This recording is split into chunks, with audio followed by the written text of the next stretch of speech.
In the 20th century, clouds were seeded by numerous countries around the globe with various chemicals to produce rain. China was just doing this over the summer in Beijing to make sure that there weren't any rain, that there wasn't any rain during the Olympics.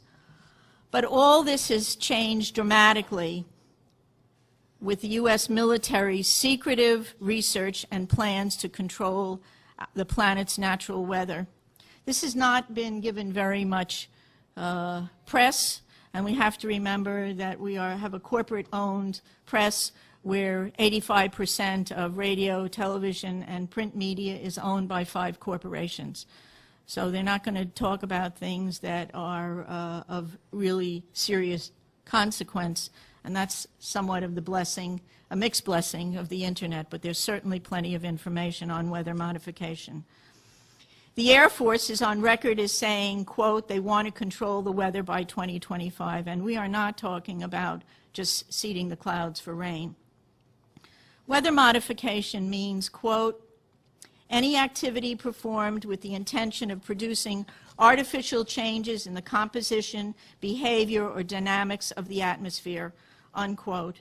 And as of April this year, there are more than 150 different weather modification programs around the world.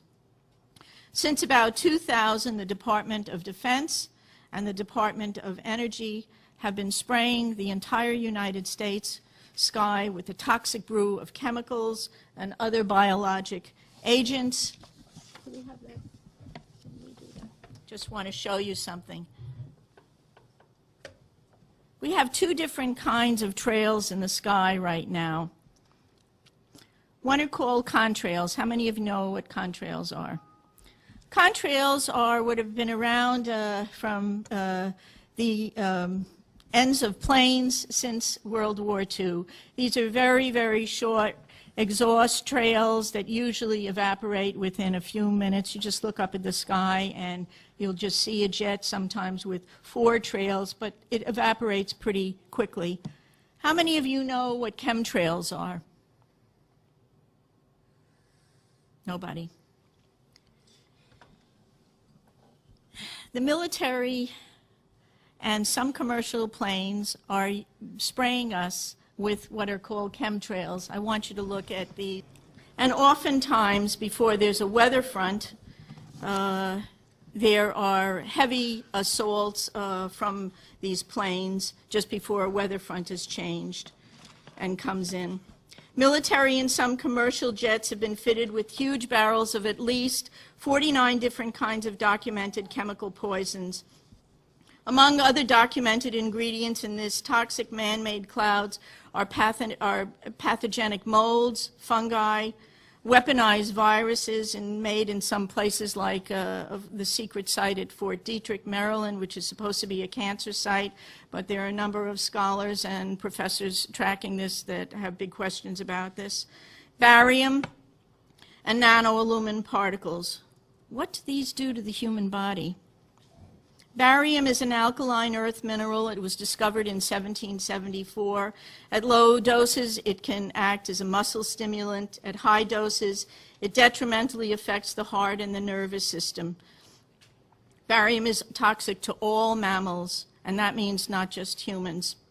Aluminum, which is the most abundant metal in the Earth's crust, is known to diminish kidney function and destroy brain cells and cognitive function. Just think about it. Just between the aluminum and the mercury that we're breathing all the time, we've got already a serious issue about brain function and cognitive function. There is also documented evidence that the aluminum in chemtrails is released as nanoparticles, and that when they reach the Earth environment for wildlife, in lakes and streams, it's causing serious problems with wildlife there. Researchers are also finding that nanoparticles interfere with the growth of plants.